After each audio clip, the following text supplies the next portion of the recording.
The pot roast was getting cold, but my mother kept refilling everyone's wine glasses as my brother Mike continued his performance. I mean seriously, he said, waving his fork for emphasis.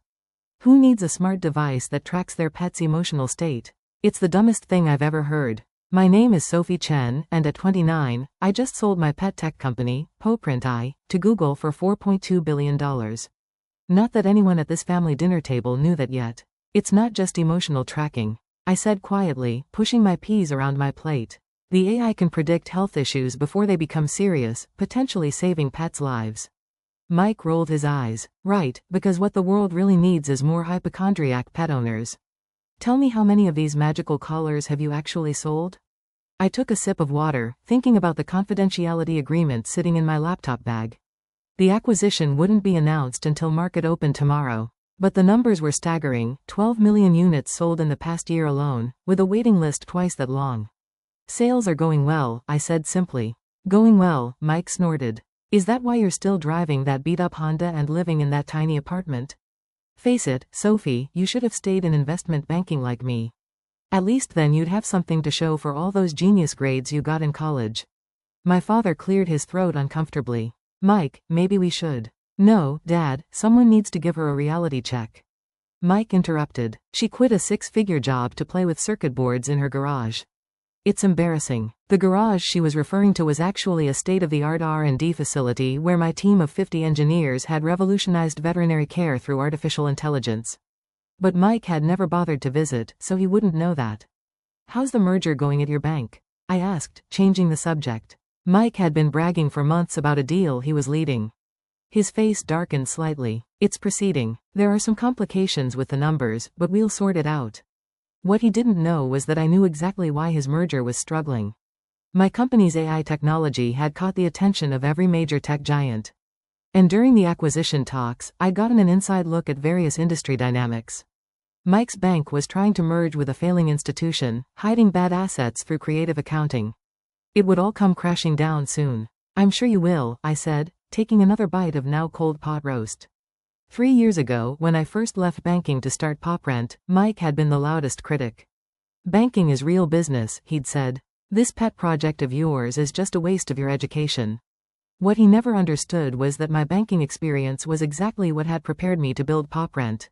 I saw how traditional industries undervalued innovation, how they miss opportunities right in front of them.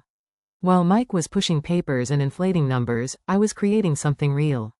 The idea for PoPrint had come from watching my cat, Luna, get sick. By the time I noticed something was wrong, the cancer had spread too far.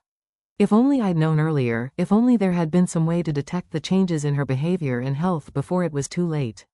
That's when it hit me. Pets can't tell us when something's wrong. But their bodies and behaviors give off signals long before visible symptoms appear. If we could capture and analyze that data through AI, we could revolutionize pet healthcare.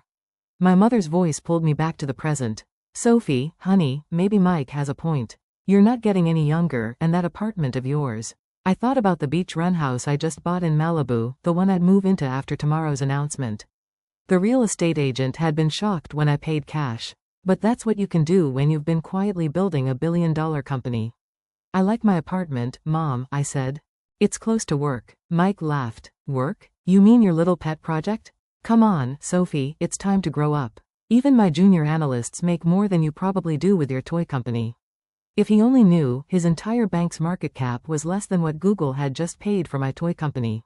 Tomorrow, every financial news outlet would be running the story. Google acquires PoPrint, in largest pet tech deal in history. But for now, I just smiled and asked Mom to pass the Grady. After dinner, as everyone moved to the living room for coffee, my thumb buzzed. A text from David, my lead engineer. Everything set for tomorrow. Google's press release is ready to go. You sure you don't want to tell your family tonight? I looked over at Mike, who was holding court about his latest luxury car purchase. Some surprises are worth waiting for. I texted back. My father caught me in the kitchen as I was helping Mom with dishes. You okay, sweetheart? Mike was pretty harsh tonight. I dried a plate, thinking about all the times Dad had encouraged my curiosity. Bought me electronics kits when I was little, defended my decision to study both computer science and finance in college. I'm fine, Dad, I said. Actually, you might want to watch the business news tomorrow morning. Could be interesting. He gave me a curious look, but didn't press further. Dad had always been good at keeping secrets. As I drove home that night in my B.Da Panda, which I kept because it was the last gift Luna wrote in before she passed, I thought about how everything would change tomorrow. The money didn't matter so much. I've been effectively a billionaire on paper for months as the acquisition talks progressed. What mattered was finally being able to step out of the shadows, to show my family and the world what I built. My phone buzzed again. Another text, this time from Sarah Kim, my attorney. Final paperwork is complete. The merger Mike's working on just got flagged for regulatory review. Timing could be better. I smiled, thinking about tomorrow's board meeting at Mike's bank. He'd be trying to explain why he missed the red flags in his merger targets books right around the time my face would be appearing on CNBC. Sometimes the best revenge isn't about proving people wrong. It's about proving yourself right. The morning of the announcement, I woke up early and made coffee in my modest apartment. The view of Silicon Valley from my balcony was particularly beautiful today. Or maybe that was just my mood. My phone started buzzing at 6:30 a.m. First CNBC, then Bloomberg, then what felt like every financial journalist in the country. They all seen the press release. Google acquires Paw Print I for $4.2 billion, marking largest pet tech acquisition in history. I declined the interviews for now. There would be time for that later. Instead, I turned on CNBC and waited. At 7:45 a.m., my face appeared on the screen alongside the acquisition headlines. Within minutes, my phone exploded with notifications. First was Mom Sophie. Is this real? Call me. Then Dad. I knew it. So proud of you, sweetheart. Mike's name was notably absent from my notifications. I drove to Paw Print headquarters where my team was gathering for the announcement. As I walked through the office, people were hugging, crying, celebrating. Many of them had taken equity instead of higher salaries when they joined. They were all millionaires now. Miss Chen, my assistant Rachel called out, "Your brother's bank is trying to reach you. Apparently, they're interested in investment opportunities." I smiled. "Tell them to contact Google's corporate development team. We're a subsidiary now." The irony wasn't lost on me. 3 years ago, when I was trying to raise my first round of funding, I'd approached Mike's bank. He'd laugh me out of the building, telling me to come back when you have a real business plan. Now his bank was desperate for a piece of the action, but it was too late. The same day, my acquisition was announced. News broke about the troubled merger Mike had been working on. The target company's books were worse than anyone had realized. His bank stock was in free fall. Around noon, my mother showed up at the office, tears in her eyes. "Why didn't you tell us?" she asked, hugging me tight. "All this time, we thought." "You thought what, Mom?" "That I was failing. That Mike was right about me wasting my potential." She had the grace to look embarrassed. "We just worried about you, working all those hours.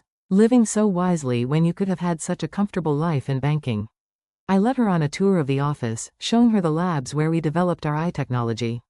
The walls covered in thank you letters from pet owners whose animals' lives had been saved by our early detection system. "I am comfortable, Mom," I said. "I've been comfortable for a while. I just didn't need to show it off." My phone buzzed. Mike was finally calling. I let it go to voicemail. Later that afternoon, I had my first official meeting with Google's executive team. They wanted to discuss expansion plans, integration strategies, and my role going forward. I'd be leading their new pet technology division with a significant budget and autonomy. As I left the Google campus, another voicemail from Mike. "Sophie, we need to talk. This merger situation. I could really use your help. Your exit is all anyone's talking about. Maybe you could put in a good word with some investors." I thought about all the family dinners where he belittled my work. All the times he dismissed my company as a cute hobby. Now he wanted my help. When I got home that evening, I found him waiting in my building's lobby. "How did you get in here?" I asked, though I knew the answer. He was still my emergency contact. Something had me to change. "Sophie, please," he said, following me to the elevator. "My career is on the line here. The merger's falling apart. Our stock is tanking. And you're suddenly the golden child of Silicon Valley. You have to help me." I turned to face him. "Have to? Like you had to mock my ridiculous gadget at dinner last night? Like you had to tell everyone I was wasting my life?" "I was wrong." "Okay," he snapped. "Is that what you want to hear? You're the brilliant one, the successful one. Now can we talk about how you're going to help your brother out of this mess?" We reached my floor and I stepped out of the elevator. "No, Mike, we can't. Because this isn't about brilliance or success. It's about respect. You never respected me, my work or my choices. You thought success only looked one way, your way. Now you're learning otherwise, and that's a lesson you need to experience fully. What are you saying? I'm saying good luck with the merger, Mike. I hear Google's corporate development team gives excellent feedback on due diligence practices. You might want to look into that. I closed my apartment door on his protests. Finally checking my other messages. The acquisition had made me the youngest self-made female billionaire in tech. Magazine covers were already being planned. Speaking requests were flooding in. But what made me happiest was an email from a pet owner in Ohio. Your device caught my dog's heart condition 3 months before any symptom showed. The vet says if we'd waited, it would have been too late. You saved his life. Thank you. I clicked over to my real estate agent's website looking at the Malibu house I bought. The movers were coming next week. Maybe I'd invite the family over for dinner once I was settled. Show them what their failing daughter had really been up to all these years. But first I had a company to run and lives to save. Success, I was learning, wasn't about proving others wrong. It was about staying true to your vision, even when nobody else could see it. 2 months after the Google acquisition, I sat in my new Malibu home, watching the sunset over the Pacific. The house was everything I dreamed of. Modern, spacious, with a dedicated room for Luna's old things and a wall of thank you letters from pop print users.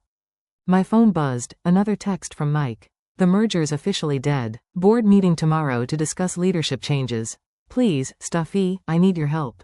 I set the phone down without responding. Mike's bank had lost billions on the failed merger and heads were rolling. According to industry gossip, his position was particularly precarious. The doorbell rang. It was Mom and Dad coming for the first visit to my new home. Oh honey, Mom gasped as she walked in. This is incredible. Dad just smiled, walking straight to my wall of letters. These are what matter, aren't they? He said, reading the stories of pets saved by Pop Print's early detection system. They are, I agreed. The money's nice, but this is why I built it. We sat on the terrace for dinner, prepared by the private chef I'd hired. One luxury I decided to allow myself. As we ate, I could see Mom struggling with something. Mike's in trouble, isn't he? She finally asked. His choices put him there, Mom. Not me, but you could help him. With your connections now. I sat down my fork. Mom, do you remember last Christmas? When Mike spent the entire dinner telling everyone how I was throwing my life away. How I'd never amount to anything in real business. She nodded slowly. The whole time he was saying that, I was in final negotiations with Google. I was already worth billions on paper. But instead of telling him that, I sat there and took his abuse. Do you know why? Why? That I asked quietly. Because I wanted to see who he really was. Not who he pretended to be when he needed something, but who he was when he thought I had nothing to offer him. The next morning, I drove to Mike's bank for the board meeting. Not to help him, but because Google was considering acquiring some of the bank's technology assets in the wake of the failed merger. As the new head of special projects, I'd be leading the evaluation. Mike was waiting in the lobby, looking like he hadn't slept in days. Selfie, thank God, he started, but I held up a hand. I'm here as a potential acquirer, Mike. Nothing more. Google is interested in your AI trading platform. We'll be evaluating it over the next few weeks. His face fell. But, on your brother. Yes, you are. And for years, you used that relationship to tear me down. To make yourself feel bigger by making me feel smaller. Now that the tables have turned, you want to use that same relationship to say yourself. I said I was sorry. No, Mike, you said you were wrong. There's a difference. Sorry means understanding the harm you caused and wanting to make amends. Wrong just means the outcome didn't match your expectations. I walked past him to the elevator, remembering all the times he made me doubt myself. All the family dinners where he dismissed my dreams. The board meeting was brief. Mike's team presented their technology, trying desperately to impress Google's new pet tech division head. I asked pointed questions, exposed flaws in their system, and watched my brother squirm as I demonstrated a level of technical knowledge he never knew I possessed. Afterward, I found Dad waiting by my car. You didn't have to be so hard on him in there, he said.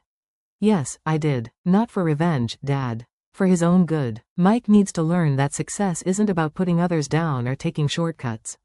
It's about building something real, something that helps people, or in my case, helps pets. Dad nodded slowly. You know, you remind me of your grandmother. She built her business from nothing, faced all kinds of discrimination, but never lost sight of why she was doing it. I smiled, thinking of Grandma Chen and her fierce determination. She'd been the first to invest in Pop Print, writing me a check and saying, make something that matters. That evening, I sat in my home office, reviewing acquisition proposals for Google. Mike's bank technology wasn't worth buying. Too many corners cut. Too much emphasis on flash over substance. Just like Mike himself. My phone buzzed one last time. Mike again. I get it now. I really do. I'm sorry, Sophie. Not because I was wrong, but because I hurt you. Can we talk? Really talk. I stared at the message for a long time, thinking about family and forgiveness and what really matters in the end. Coffee tomorrow, I texted back. My office at Google. Let's start over. Because sometimes success isn't just about proving yourself right or others wrong. Sometimes it's about showing others a better way forward, even if they have to fall first to see it. As I looked out at the ocean, I thought about Luna, whose illness had inspired all of this. On my desk sat her old collar, now retrofitted with the latest version of Poprin's technology. It wouldn't bring her back, but it was saving thousands of other pets every day. That's what real success looks like. Not the house for the billions or the headlines, but the lives change for the better. Even if some of those lives belong to people who once doubted you.